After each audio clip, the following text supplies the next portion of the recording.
السلام علیکم dear viewers, اللہم صلی علی محمد و آل Muhammad. Welcome to my channel S law learning. آج اس ویڈیو کے ذریعے تمام وکلاء برادری کے ساتھ سندھ ہائی کورٹ بار ایسوسی ایشن کی جانب سے 1 اگست کو ایک پریس ریلیز کی گئی جو کہ مذمتی صورت میں ہے، اس کو ایکسپلین کرنا چاہوں گا۔ Sindh high court bar association Karachi senior advocate supreme court Khawaja Shams ul Islam پر وحشیانہ اور قاتلانہ حملے کی شدید الفاظ میں مذمت کرتی ہے۔ قانونی برادری ایک معزز رکن کے خلاف یہ گناہ فعل نہ صرف ذاتی حملہ ہے بلکہ قانون اور انصاف کی حکمرانی پر بھی حملہ ہے۔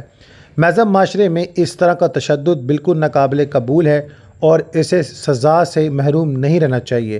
ہم اس مشکل وقت میں جناب خواجہ شمس الاسلام کے اہل خانہ اور ان کے ساتھیوں کے ساتھ گہری تشویش اور یکجہتی کا اظہار کرتے ہیں۔ بار غم اور غصے اور انصاف کے مطالبے میں متحد ہے۔ ہم قانون نافذ کرنے والے اداروں سے مطالبہ کرتے ہیں کہ فوری طور پر اس معاملے کی انتہائی سنجیدگی سے تحقیقات کرائی جائے۔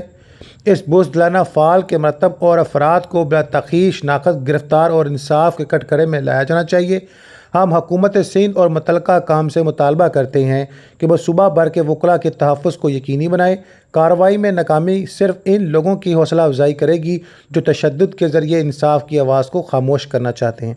سندھ ہائی کورٹ بار ایسوسی ایشن اپنے اراکین اور قانونی برادری کو ایسی دھمکیاں برداشت نہیں کرنے دے گی۔ انصاف میں تاخیر، انصاف سے انکار۔ ہم ذمہ داروں کو فوری اور مثالی سزا کا مطالبہ کرتے ہیں۔